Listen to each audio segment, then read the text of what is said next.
अब अपन देखते हैं मैग्नेटिक मोमेंट। जैसे अपन ने डायपोल मोमेंट डिफाइन किया था क्या, कि हम बोलते थे कि कई बार ऐसे होता है कि जब चार्ज इस तरह से प्रेजेंट होता है कि एक पॉजिटिव एक नेगेटिव बहुत पास पास रखे हों तो वो एक डायपोल बनाते हैं, डायपोल फॉर्म करते हैं। और जैसा कि हम मैग्नेट में जानते हैं कि मैग्नेट में तो हम यही बोलते हैं कि मैग्नेट में नॉर्थ पोल और साउथ पोल हमेशा क्या रहता है, साथ में। मीन्स अगर यहाँ पे नॉर्थ पोल है और ये साउथ पोल है तो देखिए ये तो हमेशा डायपोल ही फॉर्म करेंगे। क्यों? क्योंकि नॉर्थ और साउथ का अलग अलग रहना पॉसिबल नहीं है। तो अगर नॉर्थ और साउथ दोनों एक साथ है तो अगर मैं ऐसे मान लूं कि जैसे एक पॉजिटिव चार्ज है और एक नेगेटिव चार्ज है तो मैं इसके लिए क्या डिफाइन करूंगा, magnetic dipole moment. Magnetic dipole moment basically इस ये क्वांटिटी उस फीचर्स को बताती है कि मैग्नेट की क्या टेंडेंसी है किसी भी एक्सटर्नल मैग्नेटिक फील्ड में अपने आप को रोटेट करने की या मैकेनिकल मोमेंट प्रोवाइड करने की। तो बेसिकली जो हम डिफाइन करते हैं मैग्नेटिक मोमेंट, तो अगर ये डिस्टेंस d मानू तो देखिए अपन वहां पर कैसे डिफाइन करते थे, P vector is equal to Q D, तो यहां पर आएगा M vector is equal to M D vector, where M is plus M और इसको क्या मानते हैं माइनस M, तो M इज पोल स्ट्रेंथ। देखिए अगर पोल स्ट्रेंथ ज्यादा होगी तो मैग्नेटिक डायपोल मोमेंट भी ज्यादा होगा। लेकिन हम ये भी जानते हैं कि मैग्नेट सिर्फ जैसे तो बार मैग्नेट लिए अपन ने, तो बार मैग्नेट में नॉर्थ पोल साउथ पोल है, मैग्नेटिक फील्ड्स निकल रही हैं, कोई दिक्कत नहीं है, मैग्नेटिक डायपोल मोमेंट अपन ने डिफाइन कर दिया। ठीक है, एम डी वेक्टर जिसकी डायरेक्शन कहां होती है,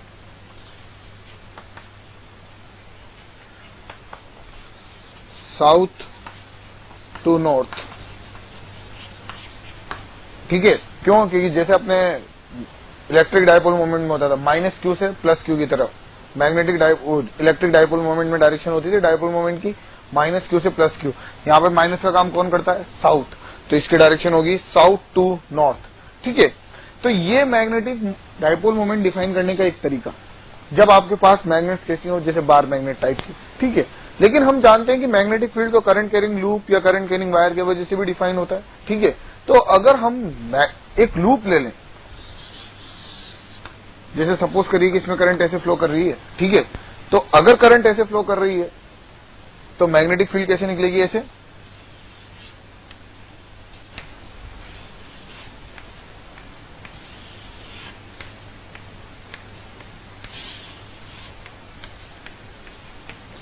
तो बेसिकली ऊपर क्या बना, नॉर्थ, नीचे क्या बना, साउथ।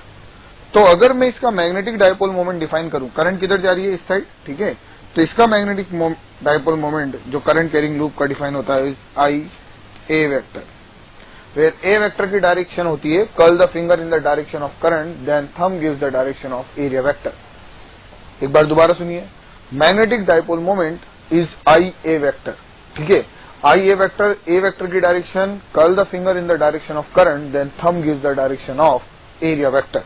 तो अगर मैं इसके लिए डायपोल मोमेंट लिखूं, अगर मान लीजिए इसकी रेडियस r है, तो अगर मैंने ऐसे माना है ये x, ये y और ये z, ठीक है, z को बाहर की तरफ, तो इसका मैग्नेटिक डायपोल मोमेंट होगा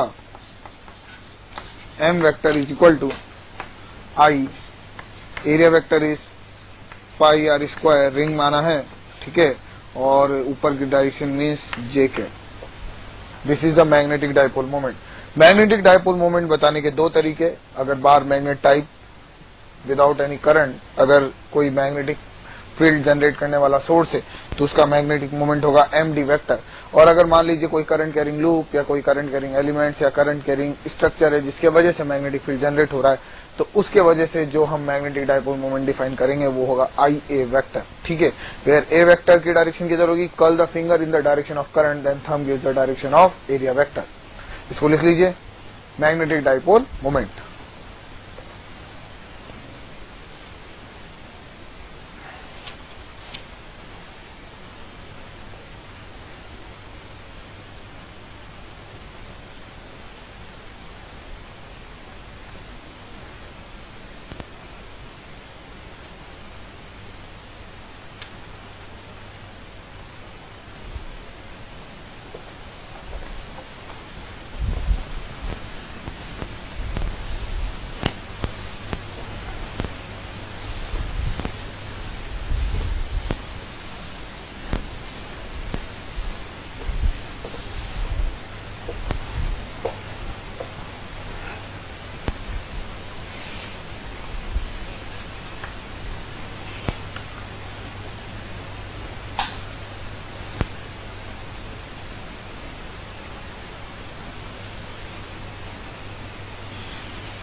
this is square loop of side 5 metre, ठीक है। This is angle 37 degree. और बात करें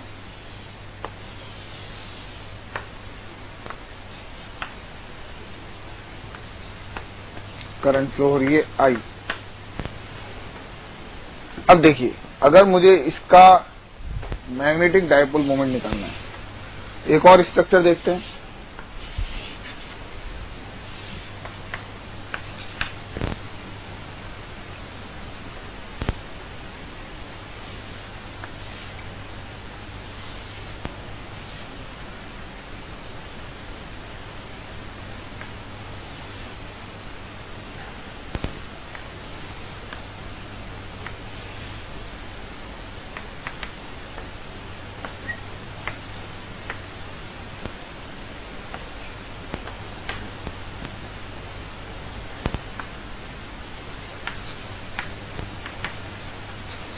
फाइव मीटर के 2 स्क्वायर लूप, लेकिन ये स्क्वायर लूप देखिए कैसे थोड़ा सा बड़ा है, जिसका आधा स्ट्रक्चर XY प्लेन में है और आधा स्ट्रक्चर XZ प्लेन में, ठीक है।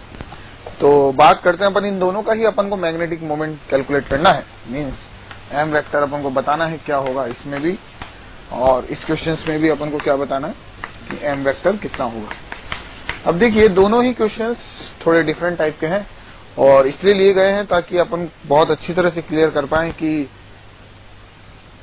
मैग्नेटिक डायपोल मोमेंट कैसे कैलकुलेट किया जाता है। अब देखते हैं, देखिए इसका करंट हमें पता है I, लेकिन अगर मैग्नेटिक मोमेंट की बात की जाए तो हमें एरिया वेक्टर की डायरेक्शन गिवन होनी चाहिए, या एरिया वेक्टर हमें कैलकुलेट करना पड़ेगा। तो देखिए, अगर मैं इसको नाम दूं कि A, B, C and D, तो एरिया वेक्टर किधर होगा? इस साइड, कुछ इस साइड होगा, क्योंकि ये एक्चुअल में 3D स्ट्रक्चर है, X, Y और Z, और ऐसे रखी हुई है। ये जो स्क्वायर लूप है ये ऐसे रखा हुआ है, तो एरिया वेक्टर की डायरेक्शन कुछ ऐसी आएगी। तो मैं एरिया वेक्टर को यहाँ पे क्या लिख सकता हूँ? Area vector is AB vector cross AD vector,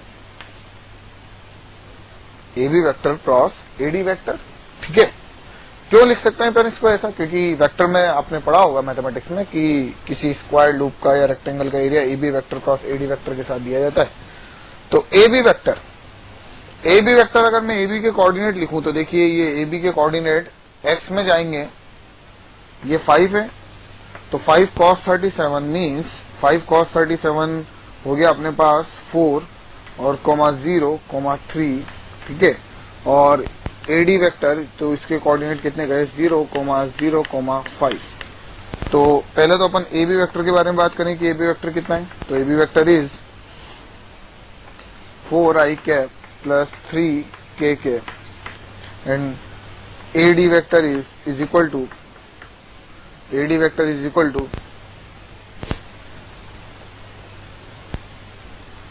5j cap. तो AB क्रॉस AD IJK, तो अपने पास एरिया वेक्टर आया AB vector cross AD vector is equal to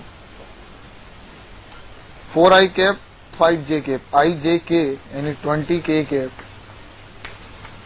और KJI यानी KJ और IJK, JK और KJI, तो -15i cap. This is the area vector. अब मैं इसको अगर I से मल्टीप्लाई कर दूंगा तो मेरे पास मैग्नेटिक मोमेंट आ जाएगा इन वेक्टर फॉर्म। सेकंड करिए, सेकंड कैसे होगा देखिए, एक बार ट्राई करिए। देखिए सेकंड में इस लूप का और इस लूप का अलग अलग कैलकुलेट कर लीजिए, अज्यूमिंग कि जैसे यहां पर करंट इधर भी जा रहा है और यहां पे करंट इधर भी जा रहा है। तो देखिए, अगर मैं करंट को उस वाली डायरेक्शन को कंसीडर करता हूं, मानता हूं, तो ऊपर वाले लूप का कितना आएगा? This is M1 is equal to and this is M2 is equal to, देखिए M1 कितना आया? अगर मैंने करंट इधर अज्यूम मान ली तो I 5 pi स्क्वायर 25 एरिया, और इसका किधर आएगा, बाहर की तरफ, बाहर की साइड मीन्स के। M2 XZ प्लेन में है, तो XZ प्लेन में ऐसे तो ऊपर, ठीक है। तो ये हो गया I-25 और J कैप क्योंकि ऊपर जाएगा ये, तो resultant M vector is equal to M1 vector plus M2 vector means I-25 J cap plus K cap.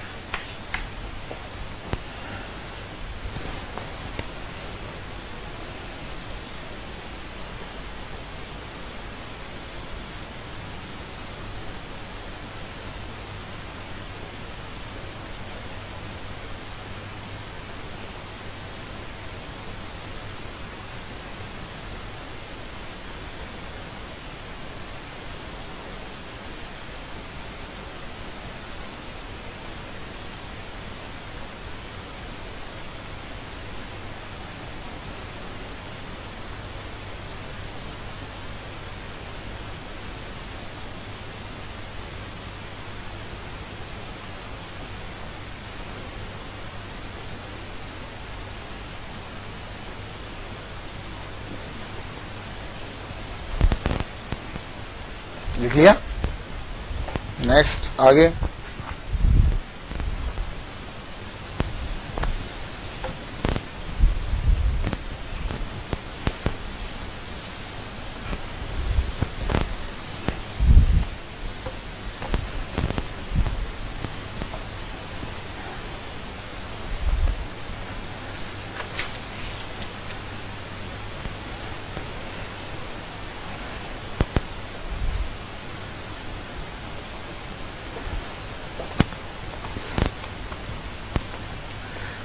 अब देखिए कुछ प्रॉब्लम जैसे मैग्नेटिक मोमेंट पे बेस कैसे देखते हैं। जैसे सपोज करिए कि एक रिंग है, इसमें अपन ने एक चार्ज Q यहाँ पर रख दिया, ठीक है, एक चार्ज Q यहाँ पर रख दिया और ये रिंग घूम रही है ओमेगा से इस एक्सिस के अबाउट। अपन को एंगुलर मोमेंटम और मैग्नेटिक मोमेंट का रेशियो चाहिए, एंगुलर मोमेंटम और मैग्नेटिक मोमेंट का। Q चार्ज, M मास, रेडियस कितनी R। अगर बात करें कि Q चार्ज ऐसे घूम रहा है तो देखिए इस Q चार्ज के घूमने के वजह से इस रिंग में करंट जनरेट हो रही है। करंट कैसे कि अगर सपोज करिए मैं आपसे बोलूं कि आप यहां पे खड़े हो तो आपको ये चार्ज वापस इसी पॉइंट से आपके जस्ट सामने से क्रॉस करके कितनी देर बाद दिखाई देगा, एक टाइम पीरियड बाद। जब ये यहां से चला जाएगा उसके बाद ये वापस यहां पर एक टाइम पीरियड बाद आएगा। तो आप क्या बोलोगे कि इस पॉइंट से, इस पॉइंट P से कितना चार्ज पास हो जाता है, तो आप बोलोगे इस पॉइंट P से Q चार्ज पास हो जाता है इन ए टाइम पीरियड T, ठीक है। तो जो टाइम या जो आप करंट डिफाइन कर रहे हैं is equal to Q by T, और Q बाई T को अपन QF भी लिख सकते हैं और इस F को अपन Q ओमेगा अपॉन 2 पाई भी लिख सकते हैं। ये याद होना चाहिए आपको कि अगर कोई चार्ज एक पर्टिकुलर पॉइंट से T टाइम में गुजर रहा है तो उसकी करंट कितनी होगी, Q है। तो Q is I is equal to Q into omega upon 2 pi, क्योंकि F अपन क्या लिख सकते हैं, 2 pi F is equal to omega. तो अगर बात किया जाए कि इसका मैग्नेटिक मोमेंट कितना होगा, तो magnetic moment M vector is equal to IA। अगर मैग्नीट्यूड के बारे में बात की जाए तो M is equal to I कितना, Q omega upon 2 pi, Q omega upon 2 pi into pi R square. अगर इसके एंगुलर मोमेंटम के बारे में बात की जाए तो L is equal to I omega, I is MR square into omega, ठीक है। तो अगर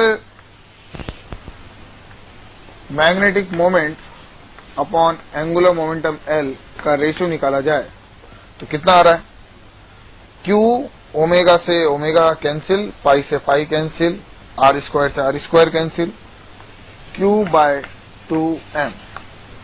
देखिए Q/2m अपन ने चार्ज के लिए कंसिडर किया, बाकी अदरवाइज ये हर उस स्ट्रक्चर्स के लिए वैलिड होगा जिसके लिए मैग्नेटिक मोमेंट डिफाइन हो रहा है, चार्ज सिमेट्रिक बिखरा हुआ है, ठीक है। और तो आपके मैग्नेटिक मोमेंट और एंगुलर मोमेंटम का रेशियो हमेशा कितना आएगा, Q/2m। जैसे अपन डिस्क के लिए कैलकुलेट करके देख लेते हैं, इसको लिखिए।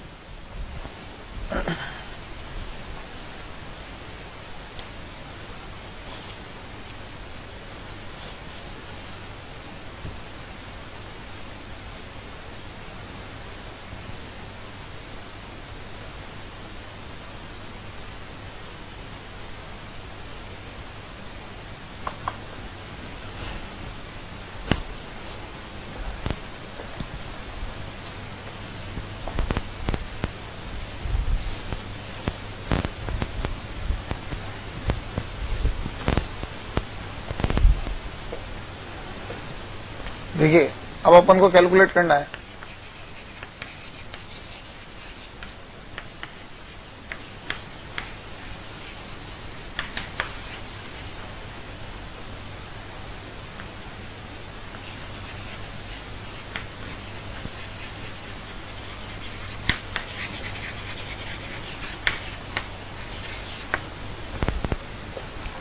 जैसे एक डिस्क है, कैपिटल आर रेडियस की इस एक्सिस के अबाउट घूम रही है, इसके पूरी सरफेस पे,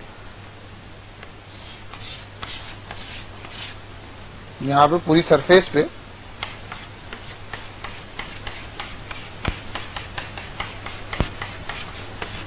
क्या कितना चार्ज बिखरा हुआ है, कैपिटल क्यू, ठीक है।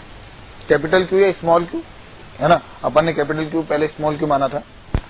अब मैं इसका मैग्नेटिक मोमेंट निकालना चाहता हूं। देखिए कैसे बात करते हैं कि अगर इस डिस्क को मैं ऊपर से देखूं तो देखिए मुझे ऐसा दिखाई देगा ये डिस्क, और इस एक्सिस के अबाउट ये रोटेट कर रहा है, तो डिस्क में तो चार्ज बिखरा हुआ है, तो मुझे करंट को भी इंटीग्रेट करके निकालना पड़ेगा। क्यों? क्योंकि चार्ज की पोजीशन सेंटर से चेंज होती जा रही है। अगर वो चेंज होती जा रही है तो अगर अपन बात करें कि छोटा सा मैग्नेटिक मोमेंट कैसे निकालें, तो देखिए आर पे जाकर डी आर एक एलिमेंट ले लिया, ठीक है, डी आर एक एलिमेंट, यहां पे चार्ज बिखरा हुआ है इसलिए,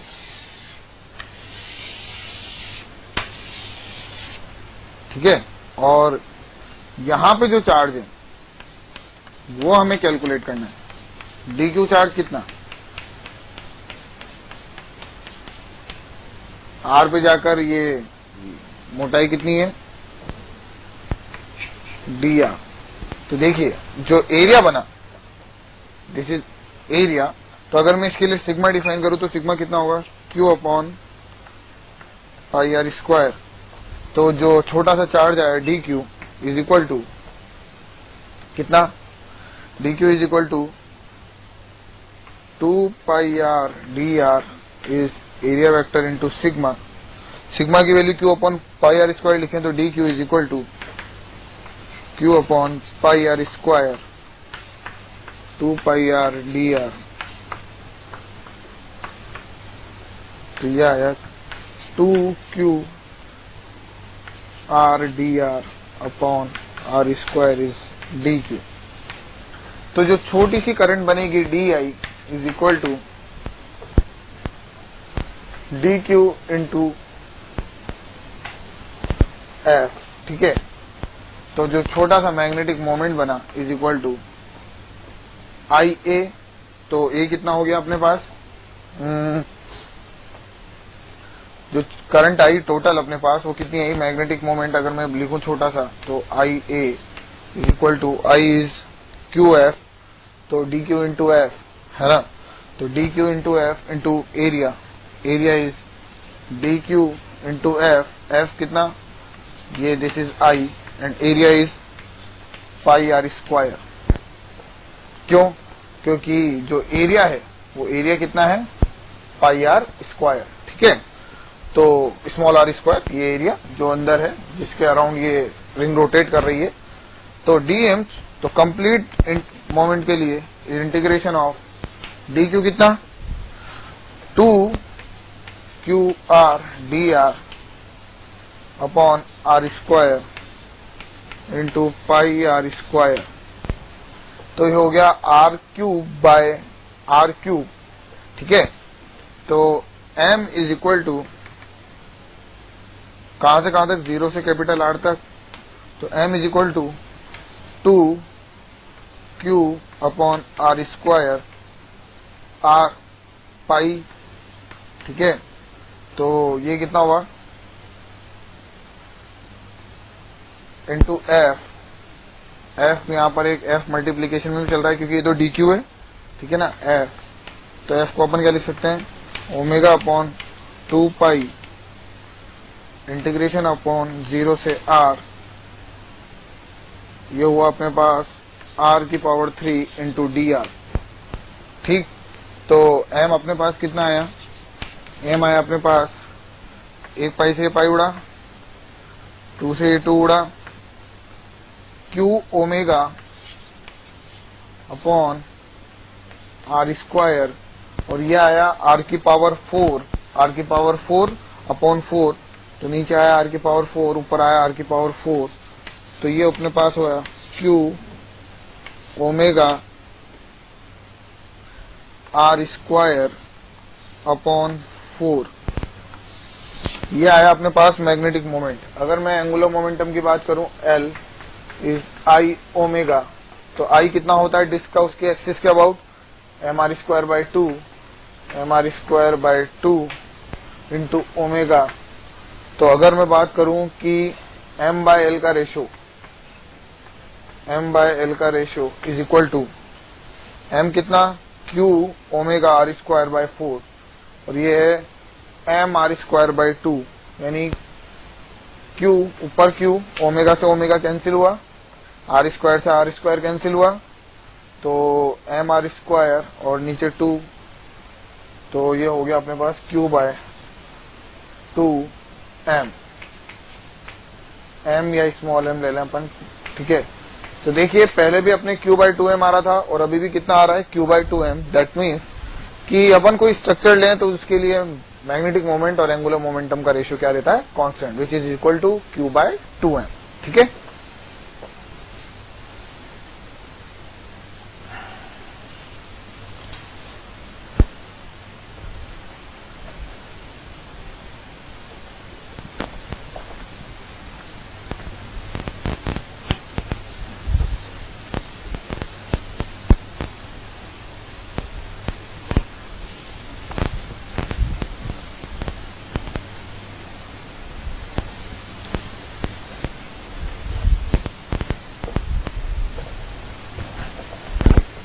now next is torque on a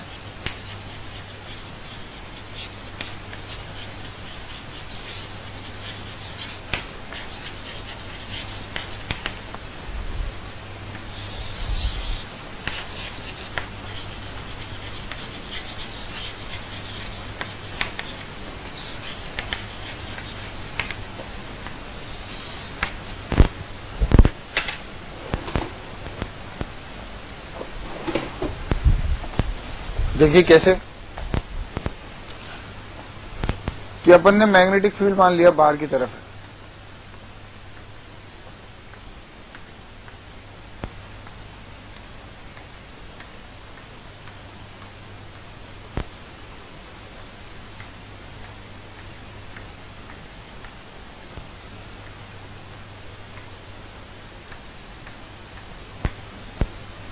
इसमें एक लूप रख दिया,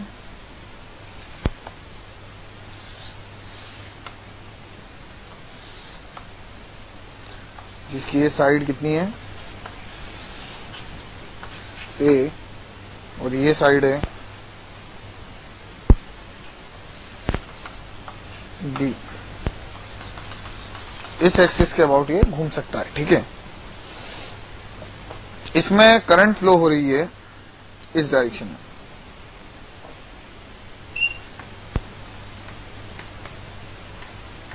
तो देखिए force in a magnetic field in a current carrying loop is Fm is equal to I L vector cross B vector, L cross B इधर कितना आया, I B B, अगर मैग्नेटिक फील्ड को बी माना है तो इधर ए ऊपर, आई ए बी इधर इस साइड, इस साइड नीचे कितना, तो अभी इस पे नेट फोर्स कितना है, 0। But if we slightly rotate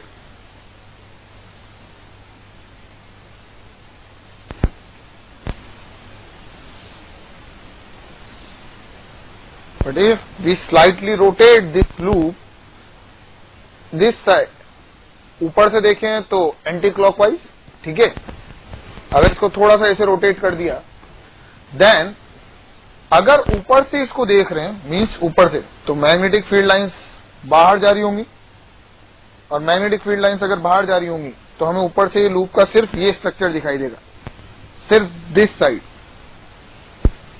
समझ में आ रही है बात क्या बोल रहा हूं मैं?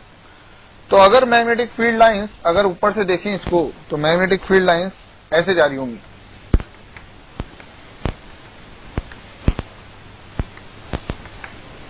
और ये जो आपको स्ट्रक्चर दिखाई दे रही है, इसका सिर्फ ये साइड दिखाई देगा ऊपर का।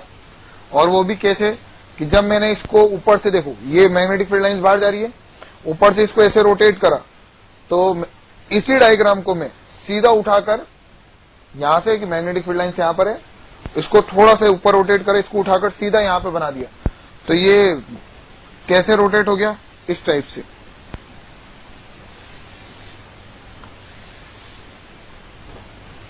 अगर मैं इस साइड को, देखिए इसको अगर मैं बोलता हूं A B, P Q R S लेते हैं, पी क्यू आर एस, तो जब अपन ने इसको रोटेट करा तो पी क्यू ऐसे हो गया, ठीक है। तो मैग्नेटिक फील्ड लाइन जो बाहर जा रही है, और पी क्यू ऐसे हो गया, तो पी इधर आया और क्यू इधर, और इसी को उठाकर ऐसे बनाया, तो ये P and this is Q. अब देखिए मैग्नेटिक फील्ड जो इस साइड लग रहा था, इस पे तो अभी भी ऊपर लग रहा है, इस पे अभी भी नीचे लग रहा है, लेकिन इन साइड्स पे लगने वाले फोर्सेस जैसे आपने घुमाया, जैसे अगर मैं आपको बताऊं कि कैसे अपन इसको सोच सकते हैं, तो देखिए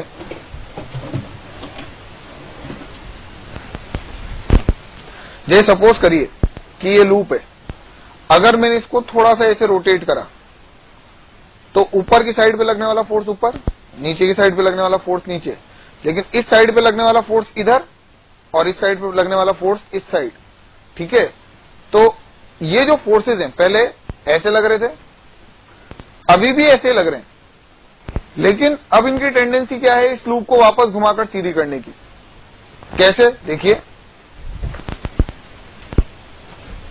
कि यहां पे जो फोर्स होगा, this force is I B B and this force is I B B. ऊपर लगने वाले और नीचे लगने वाले फोर्स तो कैंसिल हो गए, ये आई ए बी और आई ए बी तो, लेकिन जो ये फोर्स है इन्होंने अपनी डायरेक्शन बदली नहीं, और अपन ने इसको लूप को रोटेट कर दिया, तो अब इनकी टेंडेंसी इसको घुमाकर वापस सीधा करने की हो गई। तो अगर बात की जाए कि इस मैग्नेटिक फील्ड में बी कितना टॉर्क प्रोड्यूस हुआ, तो देखिए अगर हमने इसको थीटा रोटेट करा था, कितना थीटा, तो जब हमें पता है कि if net force on a body is 0 then the torque about each and every point is same. ये डिस्टेंस अपन ने कितनी ली है, दिस इज ए, तो और फोर्स कितना लग रहा है बी, तो अगर मैं इस पॉइंट के अबाउट टॉर्क देखूं, तो torque about each and every point is same, तो torque is equal to I B B, और इसका कौन सा कंपोनेंट घुमा रहा है, ये एंगल थीटा, तो ये एंगल भी थीटा, तो 90 minus theta sine theta into A, क्योंकि this side is equal to A, इस साइड की लेंथ कितनी है ए, तो टॉर्क कितना आया I A B B sine theta. अब देखिए आई ए बी को मैं एम वेक्टर लिख सकता हूं, लेकिन हमारा टॉर्क कैसा बन रहा है? देखिए लूप को अगर यहां से देखा जाए तो हमने अगर इसको ऐसे डिस्प्लेस किया है तो हमारा टॉर्क कैसे बन रहा है? मींस टॉर्क बन रहा है डाउनवर्ड। तो हमको M vector cross B vector या B vector cross M vector लिखने से पहले सोचना पड़ेगा कि कौन हमें एग्जैक्ट डायरेक्शन ऑफ टॉर्क देगा। तो देखिए जब अपन ने इसको ऐसे रोटेट करा, इसको ऐसे, तो देखिए जब इस लूप को ऐसे रोटेट करा तो एम वेक्टर इधर चला गया, ठीक है, और बी वेक्टर अभी भी आपके साइड है। तो M cross B gives downward, means torque दे रहा है नीचे की तरफ। और क्या हमारे लूप को जब अपन ने ऐसे करके छोड़ा था तो लूप ऐसे घूमा, तो इसका टॉर्क भी किधर बना? डाउनवर्ड। तो मैं यहां पर लिखूंगा कि torque vector is equal to M vector cross B vector. This is very important. Torque vector is equal to M vector cross B vector. इसको लिख लीजिए।